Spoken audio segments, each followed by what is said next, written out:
I thought I'd arrive early at the lawyer's office, but when my lawyer and I got there, Dave and his lawyer were already in the conference room. Seeing him with an attractive woman triggered my usual jealous reaction, making me feel somewhat inferior to him deep down. At 48, he was more handsome than at 20, tall and muscular, owning a successful business and leading the local chamber of commerce. I shuddered at the thought that if today didn't go well, I might never feel his comforting arms again. Dave barely acknowledged me as I followed my lawyer into the room. My face turned pale when the red-haired lawyer reached out to reassure him. I interpreted it as her wanting to quickly finish the meeting to pursue him. I knew from experience that she would enjoy it, as my husband was skilled and knew how to use his charm. Dave smiled at her but remained neutral when he looked at me. Frustrated by Dave's determination not to talk to me, I was forced to attend the meeting. While my lawyer chatted with the red-haired lawyer, I sat down. Dave took a folder from my large purse, opened it, and laid out the finished 2-page script. Seeing Dave smile faintly, I knew he was aware of my thorough preparation.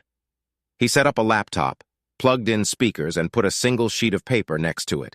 Then casually he put his hands on the table and looked at me with a polite but insensitive face. No anger, no hate, no grief. I had prepared for this meeting for 3 days, knowing my script by heart. I used my knowledge of David Brown to appeal to his emotions. We gathered to discuss Mrs. Julianne Brown, agreeing to sign a divorce petition if Dave listened to her for at least 1 hour. "If everyone is ready, I suggest the hour begins now," she said, turning the timer knob. It began to tick loudly, emphasizing the silence in the room. I was annoyed that Dave insisted on having lawyers present instead of a private meeting. I planned to share my feelings for the next 45 minutes before making Dave admit to something justifying my inappropriate behavior. It's awkward with just the two of us, even more humiliating in front of strangers. Well, no point in dwelling on the negatives. I had no choice. Glancing at my unnecessary notes, I crossed my fingers. Remembering my friend Sonia's advice, I cleared my throat. I expressed gratitude for Dave's willingness to meet with me today. I acknowledged my error and clarified that it wasn't related to his failure, but rather my own self-centeredness. I had spent days reflecting on this, hoping that Dave would appreciate my honesty. I believed he desired to forgive me, and my speech aimed to offer the justification he needed. Contemplating what might happen if the kids were at home, I considered playing the "Dave, you can't break up the family" card, confident it would succeed. Observing his reaction to my speech, I examined his face and was taken aback by his response. In the ensuing silence, Dave's expression remained neutral. He didn't even direct his gaze toward me. Methodically, he raised his pen and marked a check next to the first sentence in his notes. My first words almost completely confused me. I said exactly what he expected, shaking my confidence. In my arrogance, I forgot that not only had I come up with my argument based on 30 years of knowing him, but he had spent those 30 years looking back at me. I'm not ashamed to admit I was shocked. I emphasized the importance of sticking to the script, reiterating that the situation with Dave was a result of my own foolish and self-centered decisions. I conveyed the feelings of being lost, without children, feeling aged, unattractive, and worthless. I explained that I met Jason while collaborating on a church committee, describing him as sophisticated and a skilled seducer who knew precisely which buttons to press and when. He began acting like a friend, listening to my problems after church meetings last year when you were frequently away. But one day after a church meeting, Jason suggested going to a cafe, and unfortunately I agreed.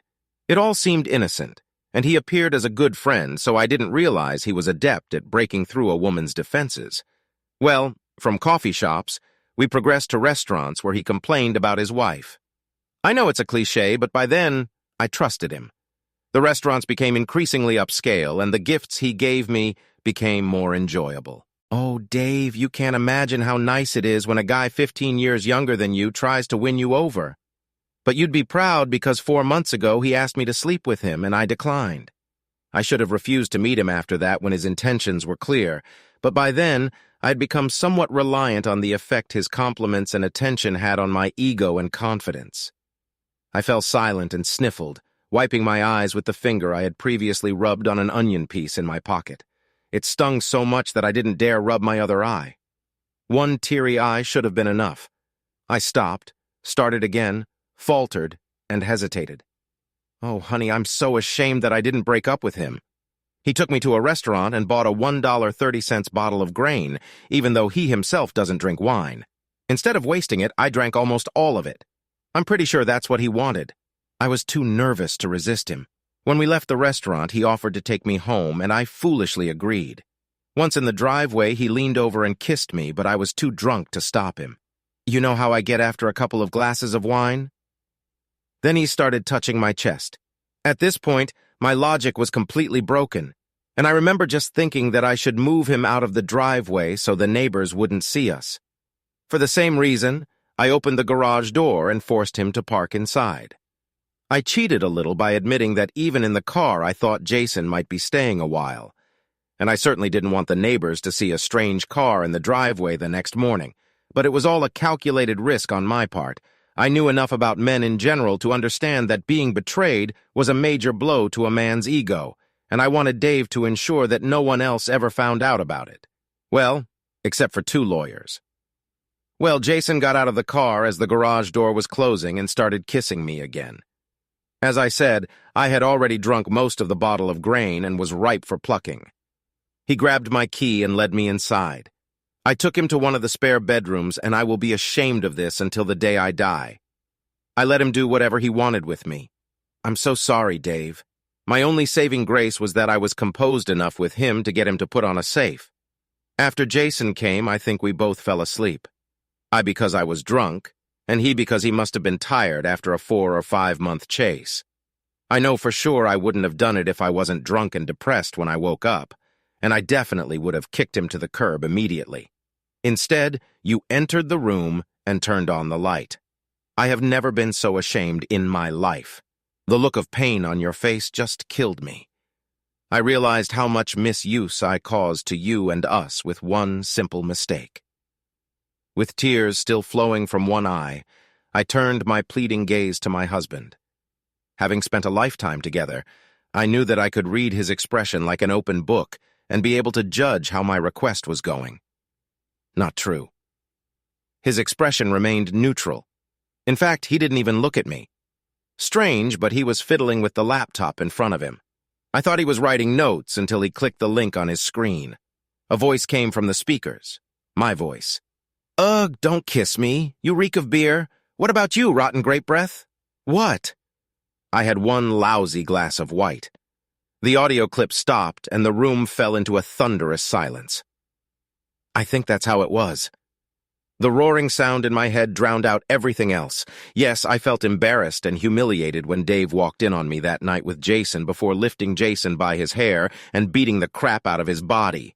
But that was insignificant compared to the fact that I had just been caught in a huge lie. This completely threw me off track. I was so confident that my script would work. My eyes darted around the room. Dave's lawyer smiled slightly. Mine looked slightly embarrassed. Dave just looked at me expectantly with that damn blank expression. Later. I will never understand why I didn't immediately realize what it all meant. What the heck? Dave had an audio recording of my meeting with Jason that night being wound up. He never occurred to me to follow the logic of this. Why does he need a voice recorder there if he didn't know in advance that he could record something? What else did we say? The silence stretched uncomfortably for a long time, and I looked at the cryptic shorthand of my notes and, looking back stupidly, plunged into the script I had prepared. I clung to him like a drowning man clings to debris. It was only once.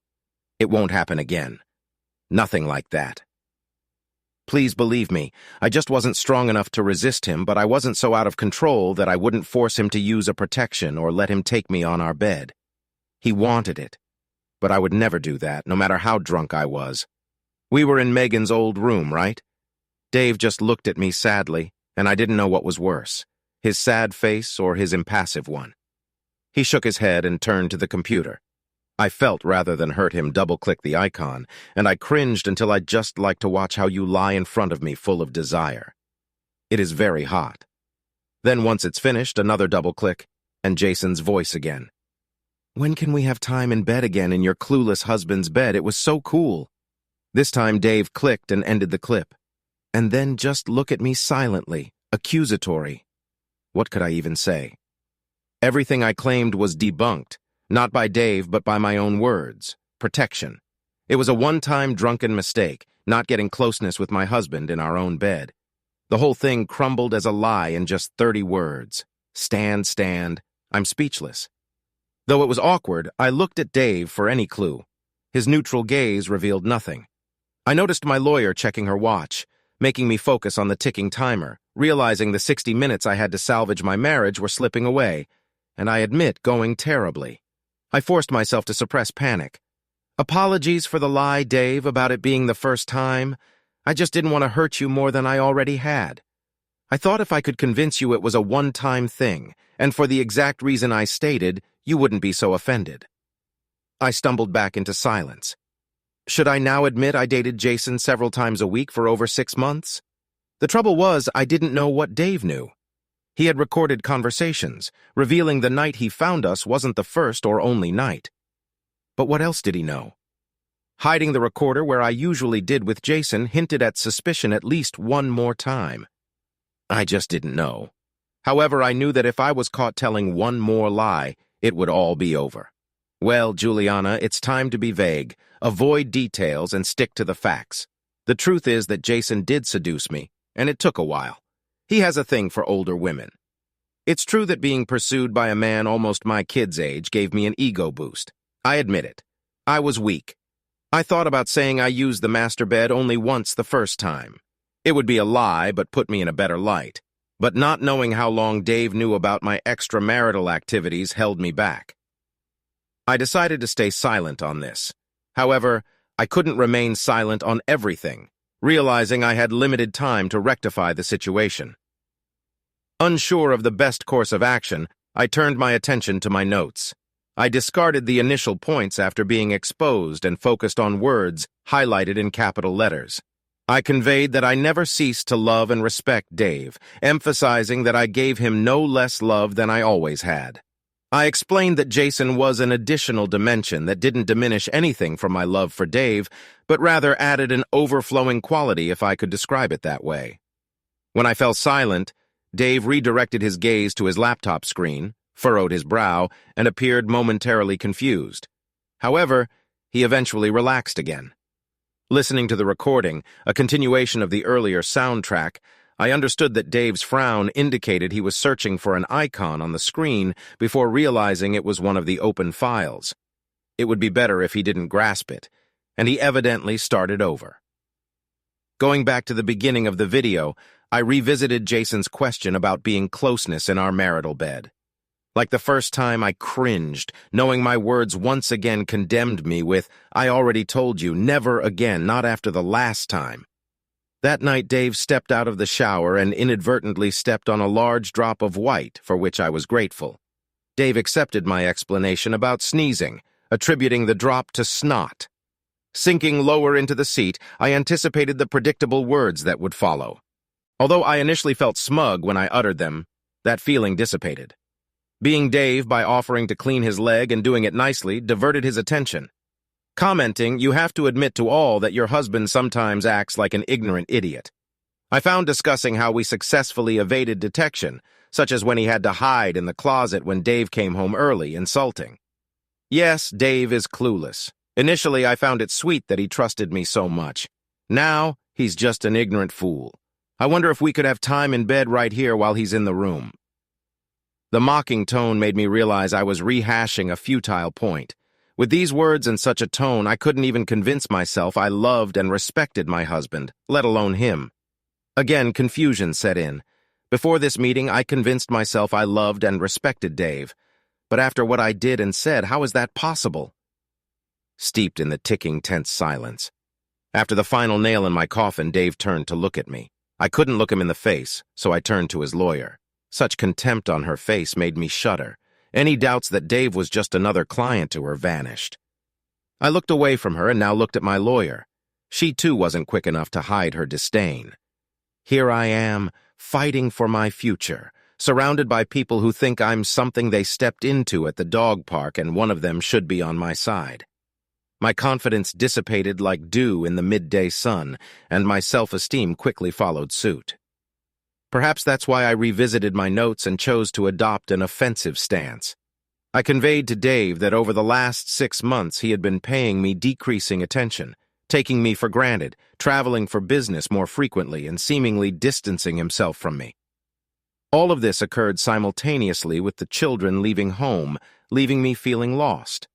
I expressed how he was never there when I needed him, failing to reassure me about my age and attractiveness or provide comfort in times of need. Pausing, I noticed Dave's eyes returning to his screen, and I cringed as his fingers danced, opening the selected file. It became apparent that Jason's words were from just after our second encounter that fateful night, shortly before Dave reached a breaking point. Jason spoke about our recent lack of bed life, expressing his desire for more frequent encounters. He mentioned a canceled trip and how I had requested him to limit Dave's diet. Jason explained that he only had the opportunity that night due to an urgent meeting Dave had to attend. He also expressed a wish for Dave to leave town more often. "Well, I want more," retorted and irritated Jason, to which the clip was once again interrupted. Ashamed, I lowered my eyes to the table, avoiding 3 judgmental glances, and recalled my emotional state during the last conversation. The truth was that the novelty of having a lover, even one as young and energetic as Jason, was beginning to wear on Jason, and my actions in betraying my husband had caused me to lose respect for Dave, and it was at least beginning to prick my conscience. Loss of respect more than anything else, I think, was the reason for my emotional distance from my husband. Even as I prepared for this meeting, fully intending to blame him for pulling away from me, I realized that it was a lie to allow myself to continue to betray him. I emotionally divorced Dave. Cutting him off in bed was an easy decision simply because Dave's lovemaking was so different from Jason's impatience that it was impossible to confuse the two. This reinforced to me that what I was doing was very, very wrong. So I began to reject my husband's advances. Well, he pressed for a while, then he stopped. I suddenly realized that it should have been screaming for my attention months ago. Dave suddenly gave up his bed life around the same time he began working longer hours and going away more often. At the time, I thought he was also emotionally distancing himself from me. I closed my eyes, now completely confused about who was distancing himself from who. And then something clicked.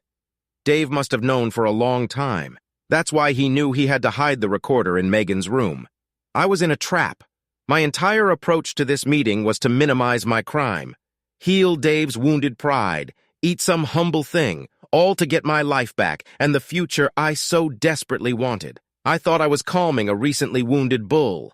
But if I was right about him knowing at least 2 weeks before he discovered Nate confronted me, then he was a lot more cunning than I thought, and I was wasting my time calling to his emotions. Stand. In short, I had no idea what to do. I'm much better when I plan than when I'm spontaneous, hence 2 pages of notes. But I had to do something. Time was running out. The ticking of the clock confirmed this. In desperation, I took my notes and began to look for hope. The pounding in my head made absorbing the words a very slow process. Nothing jumped out. Then I realized that the recordings were a red herring because the game had changed so much. If Dave knew I was leaving for a while, what was his state of mind? He, of course, was offended by my betrayal, but most of all, he was worried about my motivation. Wasn't I satisfied with the quantity and quality of his lovemaking? Do I find him boring and want to explore my kinky side? Did I love Jason? Was I really going to run away with him? I could correct these fears and doubts. I risked looking into those expressionless eyes, wondering if I should risk lying again. If only I could remember what else Jason and I talked about that fateful night. If only I could be sure that this was the only night David recorded. Of course, the sequence had to be suspect. Install recorders. Resist. He could not be sure of this for long. He just wasn't a good actor. I desperately wanted to convince him of the truth. I still loved and respected him. My desperate desire that he would not abandon me proved this. It was far beyond my fear of losing my very comfortable lifestyle. But how do I convince him that I respect him after we've all heard me call him and Goofy in front of my lover? What's the point of trying to justify denigrating him to my lover as a soppy to my conscience and creating a common bond between Jason and me? Nothing that I could see. The same applied to love for him. If I had caught him deceiving me, the wild horses would not have been able to draw the conclusion out of me that he still loved me. So convincing him that I love and respect him will take time. I won time by convincing him not to insist that I immediately sign the divorce papers. But how long does that damn time or keep ticking to convince him of this? One thing was for sure, my next few sentences were going to score points. Lots of points. Summoning my courage, I directed my gaze across the table at Dave. I conveyed to him that I understood he perceived a loss of my love and respect, reassuring him that it was not the case. I affirmed my love for him and our life together, expressing a sincere desire to spend the remainder of my days solely with him. I acknowledged the gravity of my actions, admitting that Jason was a distraction and that I didn't love him. Furthermore, I assured Dave that running away with Jason was never my intention. I admitted the wrongdoing of my actions, particularly in response to Jason's proposal to limit our closeness. Following on the situation, I confessed that I didn't know why I went through with it, especially after convincing myself that I was merely providing Jason with an excess that Dave couldn't handle. I highlighted that Jason lacked the stamina and experience that Dave possessed, and my actions were driven solely by lust and selfishness. Although the physical aspect brought a temporary satisfaction, it was devoid of any genuine emotion. I clarified that I didn't engage in the same perversions with Jason that I had denied Dave throughout the years. Times seemed to slow down, mirroring the pace of those on the verge of pass away. The disintegration of my marriage unfolded in slow motion, with everyone around me moving at a normal speed. To my left, my lawyer expressed her disdain, tossing her pen on the table and turning to me.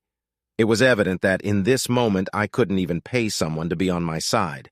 Dave's lawyer leaned to the side to gain a better view of the laptop screen, revealing that Dave was not playing sound files as I had assumed, but rather video clips.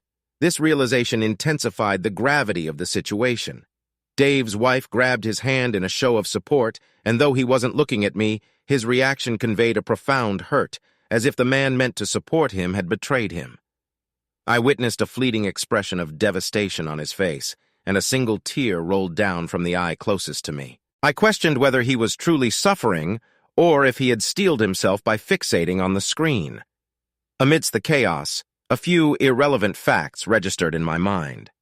The recording was made at least 3 weeks before the collision, meaning Dave had been witnessing my betrayal for some time, enough to discern a pattern. Silence enveloped us as the speakers played.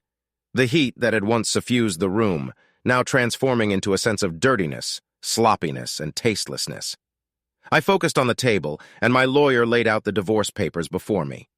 Helpless, I couldn't counter the vile behavior that Dave had uncovered.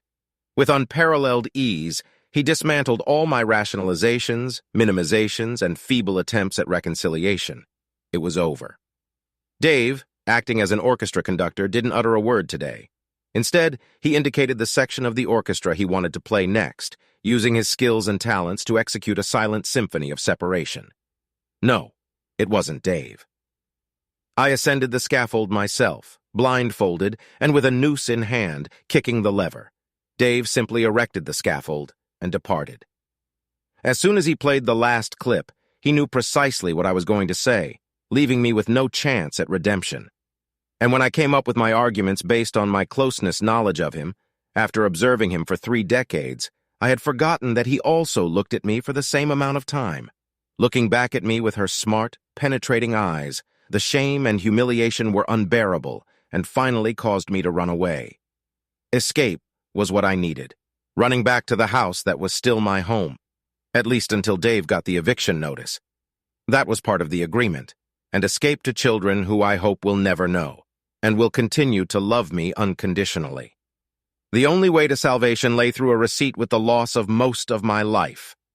I took the pen, signed the 2 agreements, and threw it away in one fluid motion. I was surprised Dave's business wasn't worth more, but that's what my lawyer's assessment found.